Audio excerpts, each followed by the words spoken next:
성도 여러분 안녕하십니까? 균형된 재림신앙 세 번째 시간으로 오늘은 완전과 불완전의 균형에 대해 살펴보고자 합니다. 올해 목회자 2분을 포함해서 몇 분으로부터 공통된 전화를 받았습니다. 그것은 그리스도인 완전에 관한 질문이었습니다. 어떤 성도는 이 주제에 관심이 많고 어떤 성도는 별 관심이 없습니다. 성도들 다수가 이 주제에 관심을 갖고 있는 것은 아니지만 저는 이 주제를 약간 다른 각도에서 보면서 이 시간 완전하신 그리스도를 닮아간다는 것이 무엇인지를 살펴보고자 합니다. 자세하게 다룰 수는 없지만 완전의 교리를 주장하는 자들은 그리스도의 인성이 우리와 100% 똑같다는 데서 시작을 합니다. 예수님이 우리와 같은 본성으로 죄 없는 생애를 사셨기 때문에 그분이 의존하신 동일한 능력에 의지하면 우리도 죄를 짓지 않을 수 있다는 것입니다. 그런데 여기서 문제는 예수님이 우리와 똑같은 본성을 가졌다는 것인데요. 그렇게 되면 예수님도 죄인이 되고 맙니다. 그래서 완전을 주장하는 자들은 죄를 선택의 개념으로 이해합니다. 그들은 아기가 태어나서 죄를 스스로 선택하기 전에는 죄인이 아니라고 주장을 합니다. 예수님도 인간의 죄된 본성을 가지셨지만 죄를 선택하지 않았기 때문에 죄인이 아니고 구주가 될 수 있었다는 것입니다. 과연 그럴까요?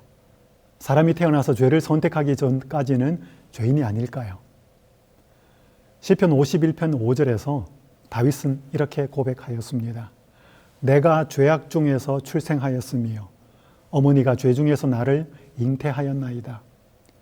다윗이 간음한 후에 선지자 나단으로부터 죄를 지적받았을 때 그는 진심으로 회개하였습니다. 그때 그의 고백 중에 하나가 이 말씀인데 자신이 죄악 중에서 태어났다고 말을 하였습니다. 이 말씀은 다윗에게만 적용되는 것이 아니라 우리 모두에게 해당되는 말씀입니다. 아담의 범죄 이후에 모든 사람은 죄 중에서 태어납니다. 처음부터 하나님과 분리되어 죄를 선택하기 전에도 사람은 죄인으로 태어나게 됩니다.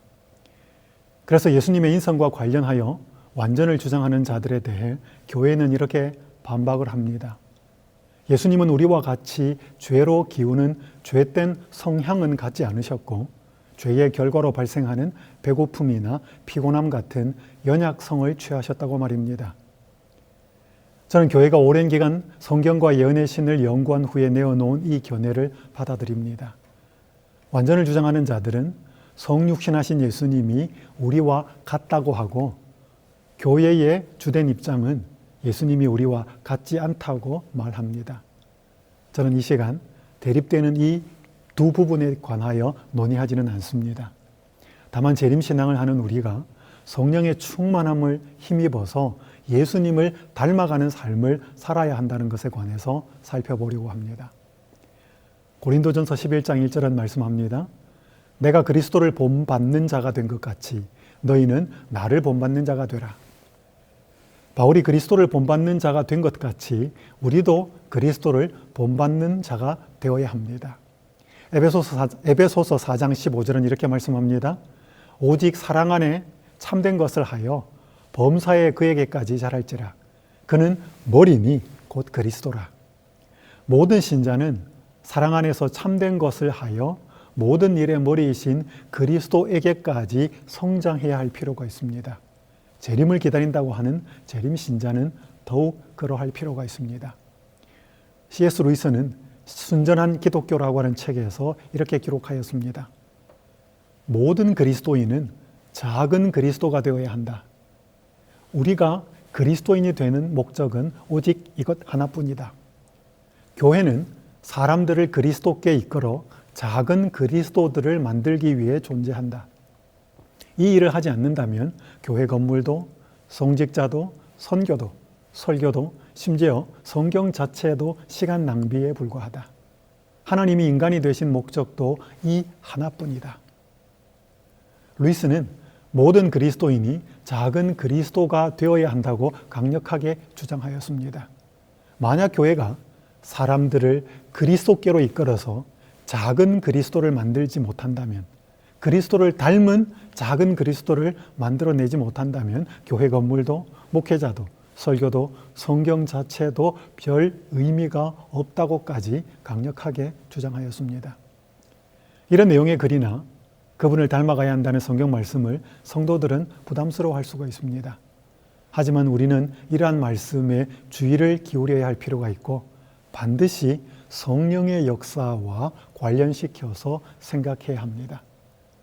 시대소망 258페이지에는 이런 글이 기록되어 있습니다. 하나님의 말씀과 성령의 제지를 일단 거절하게 되면 그 누구도 자신이 얼마나 깊은 타락의 구렁에 빠질는지 알지 못한다. 사람이 하나님의 말씀과 성령의 통제를 거절하면 아래로 타락하는 정도의 한계가 없습니다.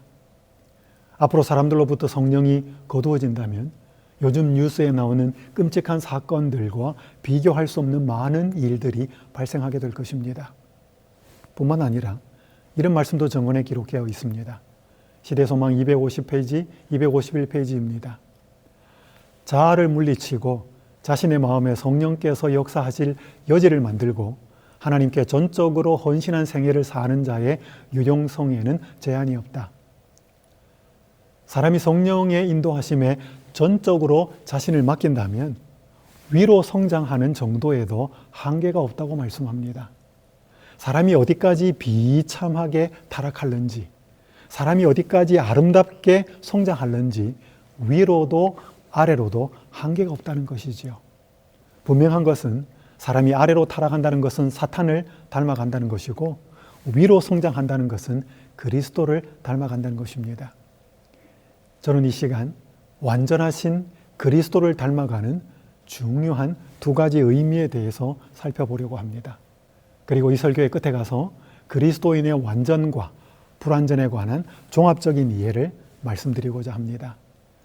우리가 예수님의 공생애를 자세하게 들여다보면 그분 안에는 뚜렷하게 두 가지의 특징이 나타나 있음을 알 수 있습니다. 하나는 그분이 하나님께 전적으로 순종하심으로 자아가 없었다는 것이고요. 또 하나 두 번째는 그분 안에 하나님과 사람에 대한 사랑이 가득했다는 것입니다. 우리가 완전하신 그리스도를 닮아간다는 것은 그 첫 번째 의미는 우리가 예수님처럼 자신을 부인하는 것을 의미합니다. 빌립보서 2장 5절부터 8절은 이렇게 말씀합니다. 너희 안에 이 마음을 품으라. 곧 그리스도 예수의 마음이니 그는 근본 하나님의 본체시나 하나님과 동등됨을 취할 것으로 여기지 아니하시고 오히려 자기를 비워 종의 형체를 가지사 사람들과 같이 되셨고 사람의 모양으로 나타나사 자기를 낮추시고 죽기까지 복종하셨으니 곧 십자가에 죽으심이라. 이 말씀은 우리에게 예수님의 마음을 품는다는 것이 무엇을 의미하는지 중요한 한 가지를 보여주고 있습니다. 예수님은 하나님께 복종하심으로 끝까지 자신의 십자가를 지셨습니다. 예수님은 자기를 완전히 부인하셨습니다. 따라서 우리가 완전하신 그리스도를 닮는다는 것은 예수님처럼 자신에게 주어진 십자가를 지고 자신을 부인하며 그분을 따르는 것을 의미합니다. 사탄은 예수님의 전 생애를 통하여 그분이 십자가를 지지 못하도록 끊임없이 유혹하였습니다. 한 번은 가이사랴 빌립보에서 사탄은 베드로를 통해 예수님이 십자가를 지시려는 것을 막았습니다. 또한 예수님이 겟세마네 동산에서 피땀을 흘려 기도하실 때 사탄은 졸고 있는 배은망덕한 제자들의 모습을 지적하면서 그들을 위해 결코 십자가를 질 필요가 없다고 예수님께 속삭였습니다. 심지어 사탄은 예수님이 십자가에 매어 달리셨을 때에도 사람들을 이용하여 자신을 구원하고 그 십자가에서 내려와 보라고 조롱하였습니다. 그때마다 예수님은 자신을 부인하셨습니다. 그때마다 예수님은 하나님의 뜻에 자신의 뜻을 맞추셨습니다. 그 예수님께서 마태복음 16장 24절에서 이렇게 말씀하셨죠. 이에 예수께서 제자들에게 이르시되 누구든지 나를 따라오려거든 자기를 부인하고 자기 십자가를 지고 나를 따를 것이니라. 이 말씀은 조금 전에 말씀드렸던 예수님이 가이사랴 빌립보에서 자신의 길을 막아섰던 베드로를 책망하신 후에 제자들에게 하신 말씀입니다. 예수님은 자기를 부인하고 그분에게 주어진 십자가를 질 것이었기 때문에 우리에게도 자기를 부인하고 주어진 십자가를 지라고 말씀하셨습니다. 이것은 예수님의 가르침의 핵심입니다. 이 말씀은 재림을 기다리는 우리에게 대단히 중요한 말씀입니다. 이 말씀은 예수님을 닮기 원하는 신자들에게 그분을 닮아간다는 것이 무엇을 의미하는지 분명하게 한 가지를 보여주고 있습니다. 올 3월에 미국의 영화 배우인 윌 스미스가 아카데미 시상식에서 한 사람의 뺨을 때려서 큰 문제가 발생하기도 하였습니다. 시상자로 나온 코미디언 크리스 록이 탈모증으로 삭발을 하고 나온 자기 아내의 머리 스타일을 두고 농담을 했을 때 스미스는 무대로 올라가서 그의 뺨을 때리고 말았습니다. 스미스는 이날 생애 최초로 아카데미 나무주연상을 받았습니다. 그는 상을 받으면서 사과를 하였지만 폭력으로 인해서 그것은 빛을 잃고 말았습니다. 후에 그는 인스타그램을 통해 다시 한번 사과를 하였습니다.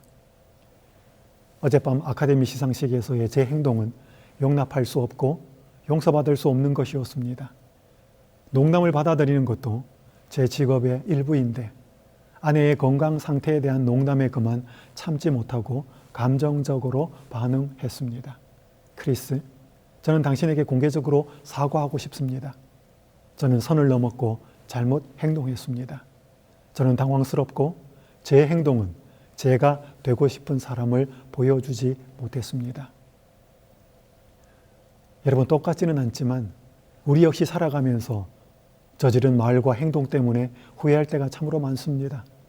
목사인 저도 예외가 아닙니다. 몇 년 전에는 한 교회에 전도회를 하러 갔다가 교인과 다투는 일이 있었습니다.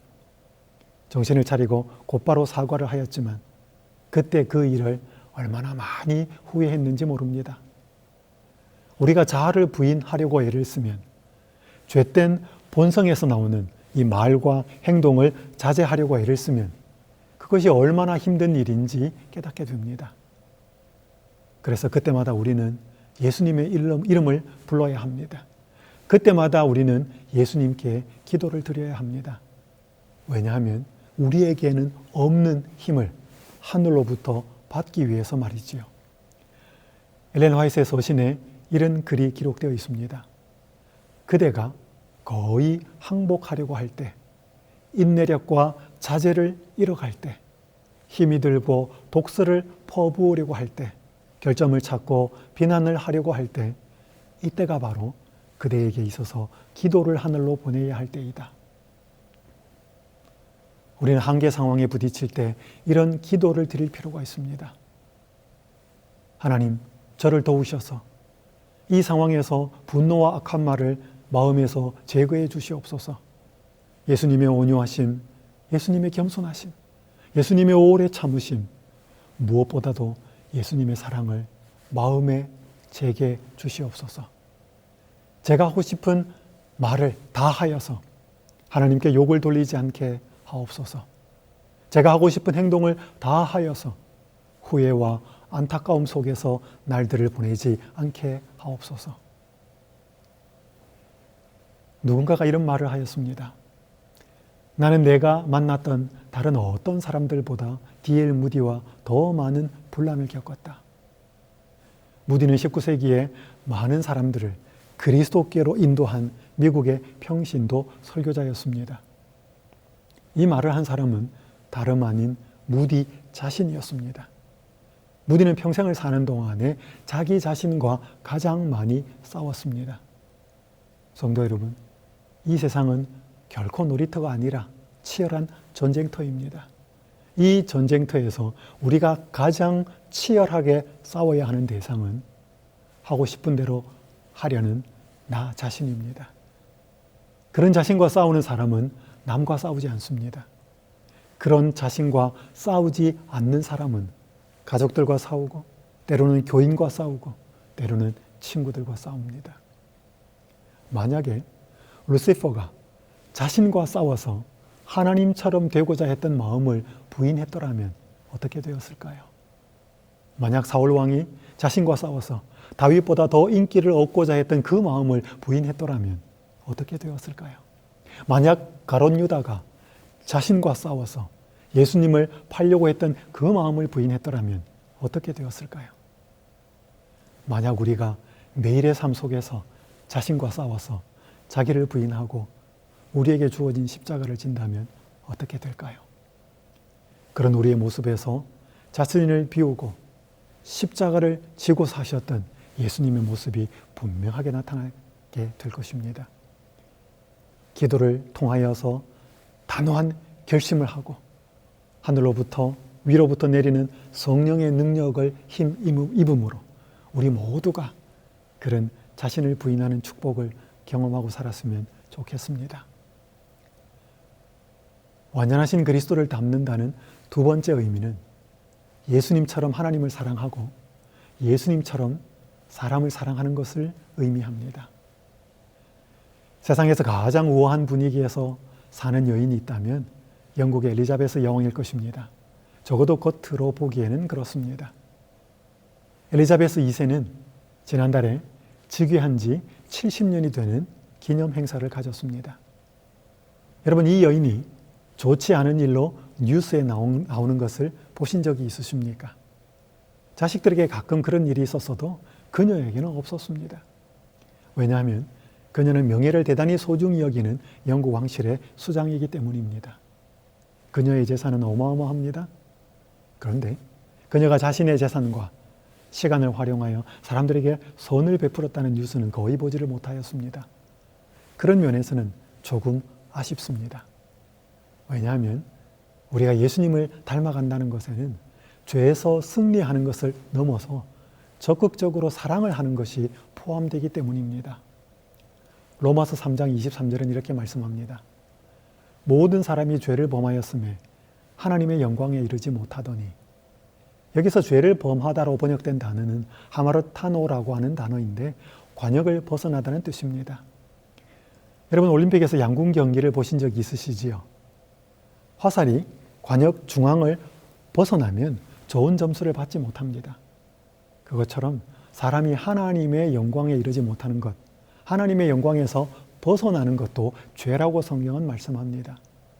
출애굽기 33장에 보면 모세에게 계시된 하나님의 영광은 그분의 품성, 곧 그분의 선하심과 자비와 용서였습니다. 사람은 그 하나님의 영광을 반영할 수 있도록 창조가 되었습니다. 그러나 죄는 그 일을 막아버렸습니다. 사람이 하나님의 영광에 이르지 못한다는 것은 그분의 형상이 결여된, 즉 마땅히 도달해야 할 표준에 미치지 못하는 것을 의미합니다. 요한일서 3장 4절에 나오는 죄의 정의 중에 하나가 불법입니다. 신실한 신자는 적어도 잘못을 범하면 회개하려고 노력을 합니다. 그러나 어떤가요? 하루의 일과가 마치고 밤에 그날을 어떻게 살았는지를 돌아볼 때 사람을 좀 더 사랑하지 못한 것, 그들에게 좀 더 친절하지 못한 것, 그들에게 좀 더 따뜻하게 대하지 못한 것 등을 회개할까요? 그런 신자는 드뭅니다. 왜냐하면 신자들이 그런 것은 별로 죄라고 생각하지 않기 때문입니다. 그런데 로마서 3장 23절은 우리가 마땅히 도달해야 할 그리스도인의 표준에 미치지 못하는 것도 분명하게 죄라고 말씀하고 있습니다. 엘리자베스 여왕이 우아하게 뉴스에 나오지만 마땅히 행해야 할 선에는 부족함이 보이는 것처럼 우리 역시 불법을 행하고 죄를 짓는 데 있어서는 그렇게 하지 않지만 적극적으로 선을 행하는 데는 부족함이 참으로 많습니다.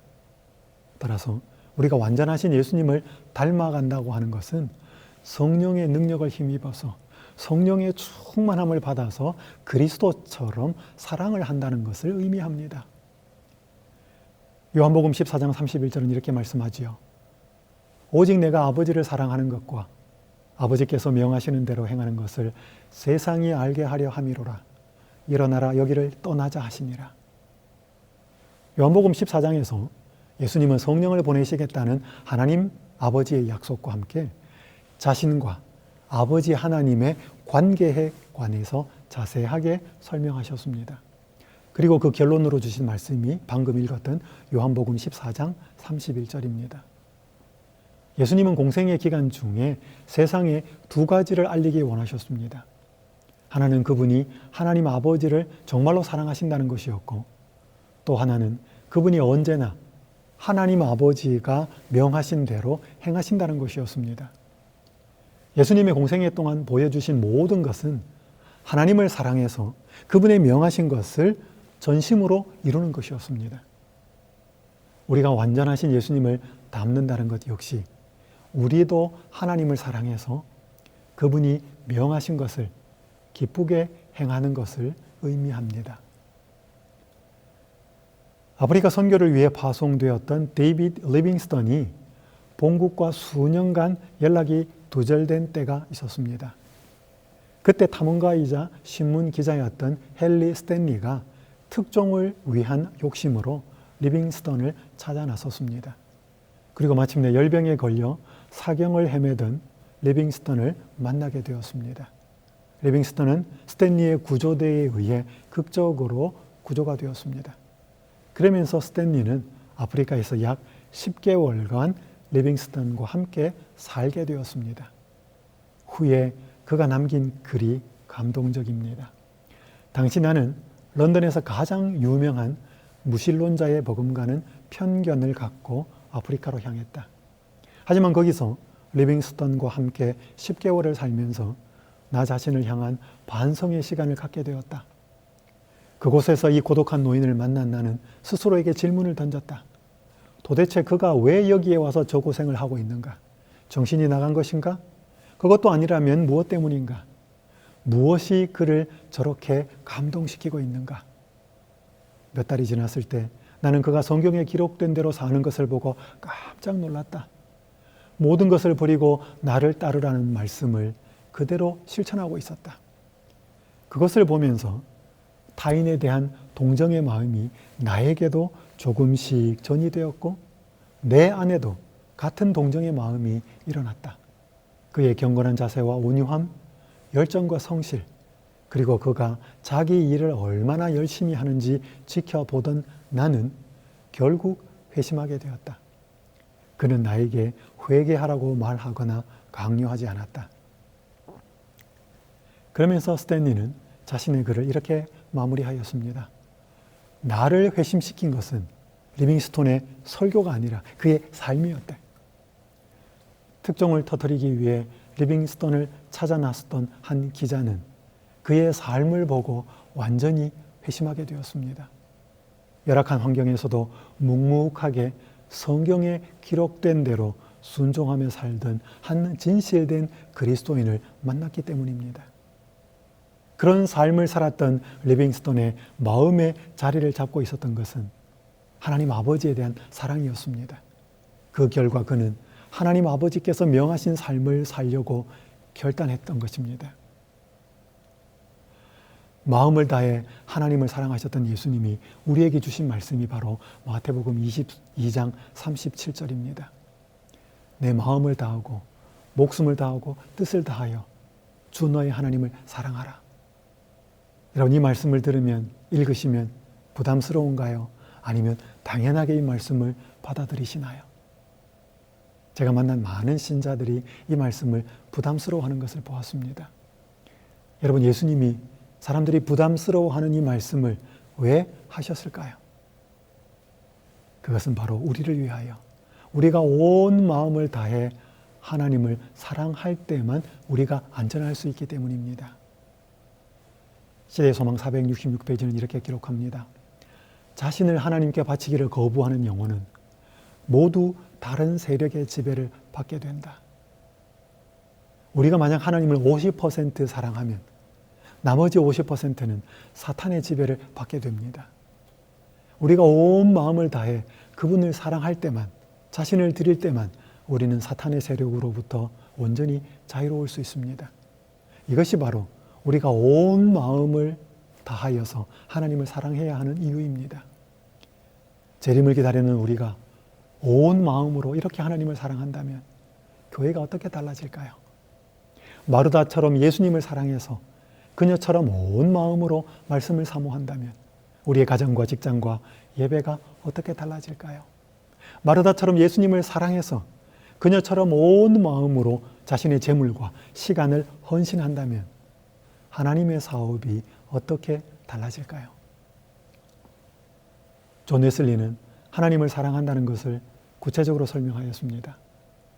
하나님을 사랑한다는 것은 그분을 기뻐하는 것이며 그분의 뜻을 즐거워하는 것이며 그분을 기쁘게 해드리려고 끊임없이 갈망하는 것이며 그분 안에서 우리의 행복을 찾고 발견하는 것이며 그분을 더 충만히 즐기기 위해 밤낮으로 목말라 하는 것이다. 하나님을 사랑한다는 것은 하나님을 기뻐하는 것입니다. 하나님을 사랑한다는 것은 그분의 뜻을 즐거워하는 것입니다. 하나님을 사랑한다는 것은 그분을 기쁘게 해드리려고 끊임없이 소원하는 것입니다. 하나님을 사랑한다는 것은 우리가 그분 안에서 행복을 찾고 발견하는 것입니다. 하나님을 사랑한다는 것은 그분을 더 충만히 즐기기 위해 밤낮으로 목말라 하는 것을 의미합니다. 만약 우리가 이렇게 하나님을 사랑한다면 재림하시는 예수님을 맞이하는 것이 두려울까요? 만약 우리가 하나님을 이렇게 사랑한다면 다시 오시는 예수님을 맞이한다는 것이 얼마나 행복할까요? 사랑하는 성도 여러분, 우리 개인의 삶에, 가정과 교회에, 직장에 이러한 실제적인 변화가 일어날 수 있도록 지금부터 온 마음을 다해서 하나님을 사랑하며 사십시다. 그렇게 되도록 우리를 사랑하시는 하나님의 사랑을 날마다 확인하십시다. 그렇게 되도록 우리의 마음에 성령이 충만하시도록 간구하십시다. 한 분이 간증을 하였는데 참 감동적입니다. 저는 그분의 간증이 저의 간증, 또 여러분의 간증이 되기를 소원합니다. 저는 요즘 예수님을 사랑하게 되었구나 하고 느낍니다. 모든 것이 다 시큰둥해졌기 때문입니다. 명예도, 성공도, 돈도, 스포츠나 세상 재미도 정말 예전 같지 않습니다. 그것만 보면 전형적인 우울증 증상입니다. 그러나 아침부터 밤까지 흥분 상태처럼 지냅니다. 사람을 만나든 식사를 하든 주님을 바라보고 누구를 만나든 주님 이야기만 합니다. 사랑에 빠졌나 봅니다. 하나님을 사랑하게 되면 비로소 인생이 바뀝니다. 주님께 더 이상 구할 것도 없습니다. 충분합니다. 받을 것은 이미 다 받았다는 생각이 듭니다. 더 이상 부족하다고 느끼지 않을 만큼 충분하게 받았다고 하나님과 충분한 사랑을 나누고 있다고 말한 이 사람의 고백, 간증이 우리 모두의 고백과 간증이 될 수 있기를 간절히 바랍니다. 예수님은 온 마음으로 하나님을 사랑하실 뿐 아니라 온 마음으로 사람을 사랑하셨습니다. 요한일서 4장 19절은 그분이 먼저 사람을 사랑하셨다고 말씀합니다. 예수님의 사랑은 먼저 다가가는 사랑입니다. 여러분이 가족과 교인 혹은 친구와 사이가 멀어졌다면 관계의 회복을 위해 먼저 다가가시는가요? 아니면 그들이 먼저 다가오기를 기다리시나요? 마음에 예수님의 사랑을 간직한 자는 관계의 회복을 위해서 먼저 다가간다는 것입니다. 또한 요한복음 13장 1절은 예수님이 사람을 사랑하시되 끝까지 사랑하신다고 말씀합니다. 여러분의 사랑은 조건에 따라 변하는 사랑인가요? 아닌가요? 자신에게 도움이 될 때는 사랑을 하지만 그렇지 않을 때도 여전히 사랑을 하시나요? 마태복음 5장 48절은 완전과 사랑이 밀접한 관계가 있음을 보여줍니다. 그러므로 하늘에 계신 너희 아버지의 온전하심과 같이 너희도 온전하라. 얼마 전에 끝난 사모 연수에 들어오신 한 사모님의 이름이 온전이었습니다. 그 사모님이 태어날 때 아버님이 마태복음 5장 48절을 읽고 계셨는데 그래서 그 이름을 갖게 되었다고 하였습니다. 참 좋은 이름이라는 생각이 듭니다. 여기 온전하다라고 번역된 단어는 신약에서 완전하다로 번역된 텔레오스라는 단어입니다. 이 구절에서 말하는 온전하다, 완전하다, 온전하라, 완전하라는 의미가 무엇일까요? 그 뜻을 알기 위해서 우리는 문맥을 좀 살펴볼 필요가 있습니다. 이 구절 앞에 기록된 마태복음 5장 43절부터 47절까지를 읽어보겠습니다. 또 내 이웃을 사랑하고 내 원수를 미워하라 하였다는 것을 너희가 들었으나 나는 너희에게 이르노니 너희 원수를 사랑하며 너희를 박해하는 자를 위하여 기도하라.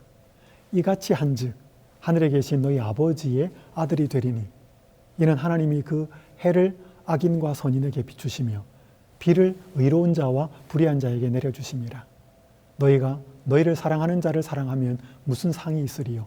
세리도 이같이 아니하느냐? 또 너희가 너희 형제에게만 무난하면 남보다 더하는 것이 무엇이냐? 이방인들도 이같이 아니하느냐? 율법은 사람들에게 이웃을 사랑하라고 말하지만 예수님은 원수도 사랑하라고 말씀하셨습니다. 그 이유는 하늘에 계신 아버지 하나님이 원수들을 사랑하시기 때문이었습니다. 하나님은 악한 사람에게도 해를 비추시고 불의한 자에게도 비를 내리십니다. 우리가 그런 하나님의 아들과 딸들이라면 우리를 사랑하는 자만 사랑하지 말고 형제에게만 친절하지 말아야 합니다.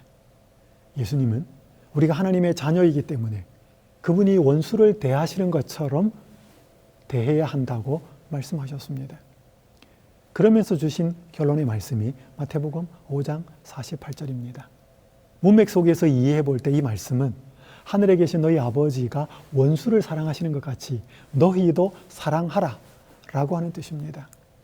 그래서 이 구절과 평행을 이루는 누가복음 6장 36절은 너희 아버지의 자비로우심 같이 너희도 자비로운 자가 되라고 기록하고 있습니다. 그런데 왜 마태는 아버지 하나님의 사랑하심과 같이 너희도 사랑하라고 적지 않고 그분의 완전하심과 같이 너희도 완전하라고 기록을 하고 있을까요? 그것은 성경이 말하는 완전이 사랑과 밀접한 관련이 있음을 알게 하기 위함이었습니다. 우리가 쉽게 생각하듯이 완전은 흠이 없고 점도 없는 상태가 아니라 하나님처럼 이타적으로 사랑하는 상태임을 알려주고 싶었던 것이지요. 그런데 우리가 하나님 아버지가 사랑하시는 것처럼 원수를 사랑하는 그런 사랑을 하기가 결코 쉽지 않습니다. 그렇게 되기 위해서 우리가 먼저 그분의 사랑을 우리의 가슴 가득히 먼저 받아야 합니다. 이탈리아 알프스 산기슭에 위치한 비간넬라라고 하는 한 작은 마을이 있습니다. 그 마을은 워낙 깊은 산 골짜기에 위치해 있어서 햇볕이 잘 들지 않았습니다. 특히 11월에서 2월까지는 온 마을이 컴컴할 정도로 어두웠습니다. 그래서 그 마을이 포함된 시를 관할하는 시장이 한 묘안을 생각해내게 되었습니다. 그는 가로 8m, 세로 5m의 이 대형 거울을 산 기슭에다 설치를 하였습니다. 그리고 그 거울을 이용하여서 햇빛을 마을로 반사시켰습니다. 그 효과는 대단하였습니다. 해가 움직이는 진로에 따라서 마을에서 리모컨으로 거울의 각도를 조절할 수 있었습니다.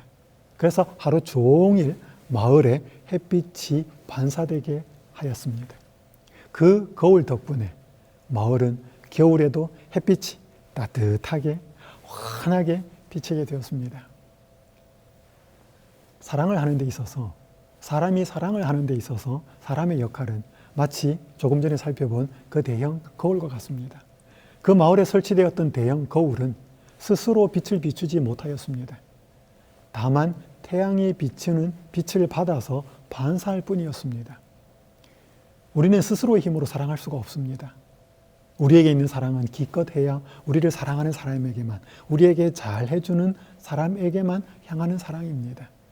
그런데 사랑의 하나님이 비추시는 그 사랑의 빛을 우리의 마음에 가득 받으면 우리는 심지어 원수에게도 그 사랑을 반사할 수 있게 됩니다. 모든 사람이 똑같이 반사할 수는 없겠지만 분명한 것은 우리가 하나님의 사랑을 받아야만 반사하고 나누어 줄 수 있다는 것입니다. 이스라엘 땅에서 아람의 포로로 잡혀간 한 이름 모를 소녀가 있었습니다. 졸지의 가족과 생애비란 그녀는 낯설고 물설은 외국에서 노예가 되었습니다. 얼마나 억울하고 얼마나 답답했을까요? 그러던 어느 날 그녀는 주인 나아만이 나병에 걸렸다는 소식을 듣게 되었습니다.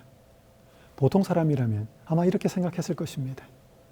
내 눈에 눈물 나게 하더니 자기 눈에는 피눈물 나는 거지. 쌤통이다. 그런데 그 소녀는 그러한 마음을 전혀 갖지 않았습니다. 열왕기하 5장 3절은 이렇게 말씀합니다.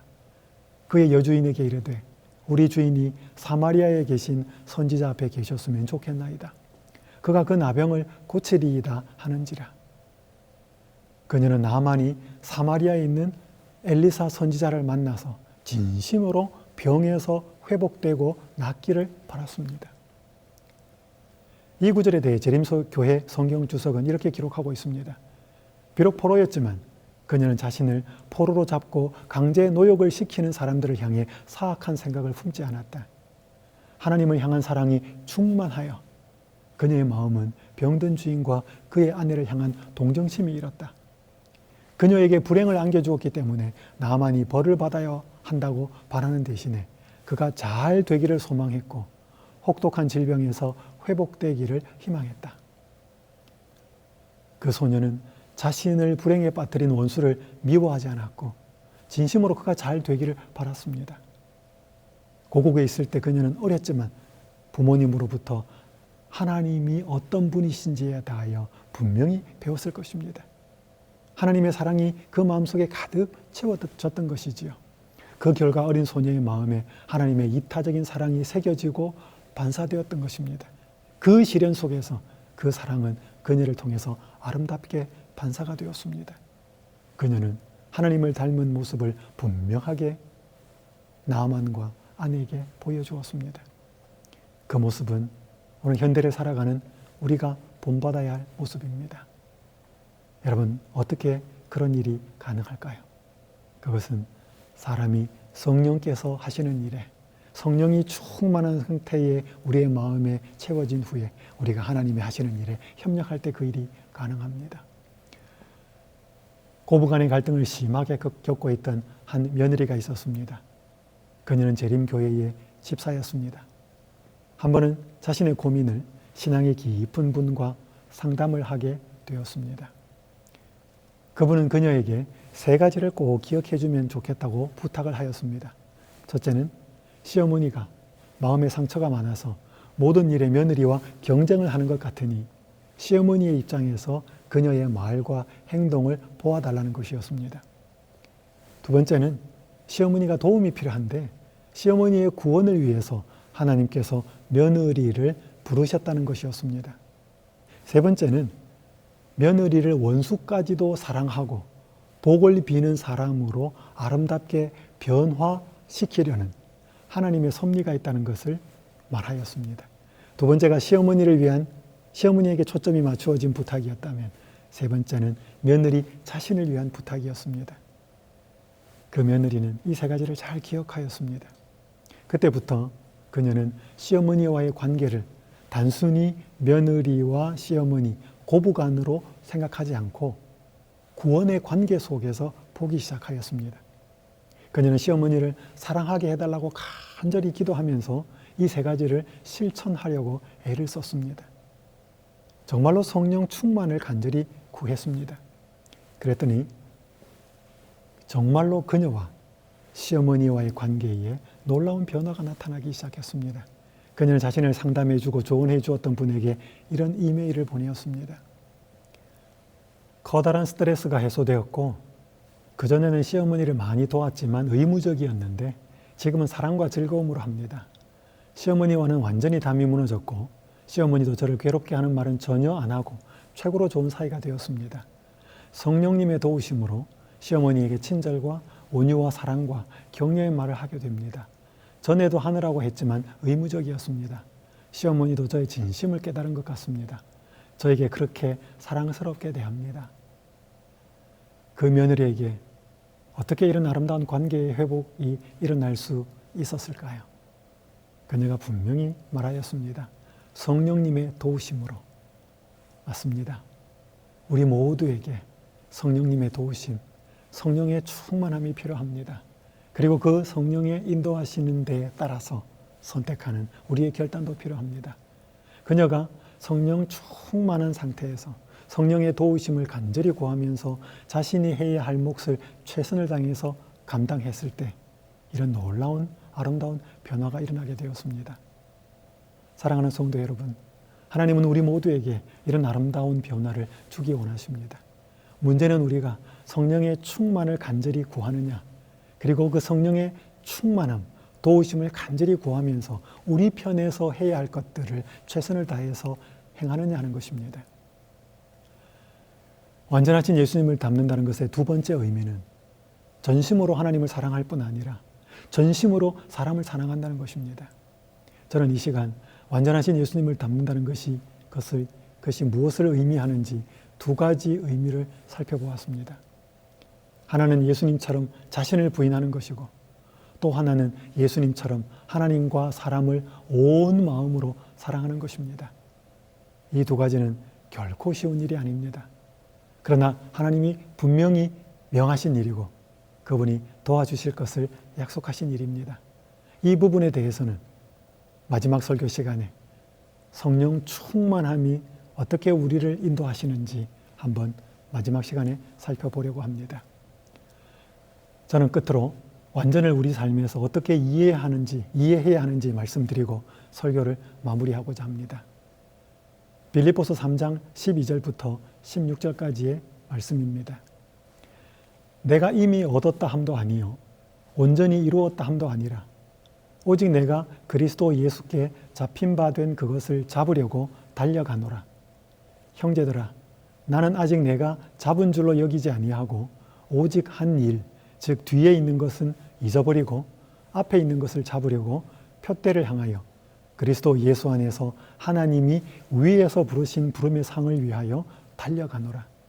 그러므로 누구든지 우리 온전히 이룬 자들은 이렇게 생각할지니 만일 어떤 일에 너희가 달리 생각하면 하나님이 이것도 너희에게 나타내시리라. 오직 우리가 어디까지 이르렀든지 그대로 행할 것이라. 바울은 빌립보 교회에 편지를 쓰면서 3장 15절에서 자신을 온전히 이룬 자들 중에 한 명으로 포함을 시켰습니다. 그러나 그 구절의 앞인 12절에서 자신은 이미 얻은 것도 온전히 이룬 것도 아니라고 말하였습니다. 바울은 자신의 상황을 왜 이렇게 정반대로 표현하고 있을까요? 여기에 온전하다라고 번역된 텔레이오스는 신약 성경에서 장성하다, 성숙하다라는 뜻으로 또 번역이 되어 있습니다. 고린도전서 14장 20절은 이렇게 말씀합니다. 형제들아, 지혜에는 아이가 되지 말고 악에는 어린아이가 되라. 지혜에는 장성한 사람이 되라. 여기서 장성한으로 번역된 단어가 텔레이오스입니다. 또 히브리서 5장 14절은 이렇게 말씀합니다. 단단한 음식은 장성한 자의 것이니 그들은 지각을 사용함으로 연단을 받아 선악을 분별하는 자들이니라. 여기서도 텔레이오스는 장성한이라는 단어로 번역이 되었습니다. 에베소서 4장 13절에서 이 단어는 온전한이라는 말로 번역이 되었는데 바울은 신자들이 그리스도의 장성한 분량이 충만한 데까지 이를 것을 권고하면서 성장하는 것과 관련시켜서 사용하고 있습니다. 신약에서의 완전이라는 단어는 그리스도 안에서의 성숙, 성장과 밀접한 관련이 있습니다. 따라서 빌립보서 3장에서의 바울의 말은 자신이 그리스도 안에서 어느 정도 성숙하였지만 여전히 더 충만한 성숙, 성장으로 나가고 있음을 표현한 것이지요. 성경이 말하는 완전의 개념은 점이 아니라 선입니다. 완전은 헌신한 그리스도인이 삶의 한 지점에서 끝나는 것이 아니라 끊임없이 계속 진보해가는 역동적인 과정을 의미하는 것입니다. 한 작가가 이런 말을 하였습니다. 완전에 가장 가까운 것은 불완전이다. 완전에 가장 가까운 것은 불완전이다. 이 문장은 완전과 불완전의 관계를 잘 보여주고 있습니다. 성화된 생애 83페이지는 이렇게 기록합니다. 그리스도의 품성을 명상하고 그분의 구원하시는 능력을 체험할수록 우리는 더욱 예민하게 자신의 연약함과 불완전함을 깨닫게 될 것이며 그리스도를 더욱 진지하게 우리의 능력과 구속자로 바라보게 될 것이다. 우리가 완전하신 예수님께 가까이 갈수록 우리는 더욱 자신의 불완전함을 깨닫게 됩니다. 마치 더 밝은 조명으로 나올수록 자신의 옷이나 외모의 결점이 잘 드러나는 것과 같습니다. 우리가 그리스도께 가까이 감으로 성숙과 성장을 의미하는 완전을 추구할수록 우리는 더욱 자신의 불완전을 보게 됩니다. 그렇다고 우리가 불완전을 추구할 필요는 없습니다. 사랑하는 성도 여러분, 그리스도를 믿음의 눈으로 바라보면서 그분께 날마다 가까이 나감으로 성숙과 성장이라는 의미의 완전을 추구하며 사십시다. 이것이 바로 재림신자로 살아가는 우리가 이 땅에서 가장 중요하게 해야 할 일입니다. 그러나 이런 믿음의 여정을 질적으로 양적으로 아무리 오래, 아무리 깊이 했다 할지라도 우리는 결코 자신이 완전하다고는 느끼지 못할 것입니다. 그리스도와 가까이 있음에 비례하여서 우리는 불완전을 더욱 깊이 느끼게 될 것입니다. 그러나 그때 우리는 하나님 보시기에 더 아름답게 성장하는 과정 속에 있게 됩니다. 그때 우리는 완전과 불완전의 균형 속에서 살게 될 것입니다. 미국의 예수님은 그런 우리를 데리러 이 땅에 영광스럽게 다시 오실 것입니다. 그 예수님을 우리 모두가 기쁨으로 맞이하게 되시기를 간절히 바라면서 이 시간 말씀을 마치도록 하겠습니다. 하늘에 계신 아버지 하나님, 재림을 기다린다고 하는 저희들의 삶 속에 완전하신 예수님을 닮아가는 삶을 살지 못하였음을 회개합니다. 이제는 성령 충만을 통하여서 예수님이 하나님 아버지를 전심으로 사랑하셨던 것처럼 하나님을 전심으로 사랑하게 하여 주시옵소서. 이제는 성령의 충만함을 입어서 온 마음으로 사람들을 사랑하며 살게 하여 주시옵소서. 지금까지 죄 가운데서 살아가는 불완전한 삶이었다면 이제는 완전하신 예수님을 날마다 가까이 나아가면서 그분께 가까이 다가가면서 더 저희의 모습 속에 불완전함을 느끼는 성경이 말하는 진정한 불완전을 경험하는 그 은혜를 누리며 살게 하여 주시옵소서. 우리 주님 예수님의 이름으로 간절히 기도드리옵나이다. 아멘.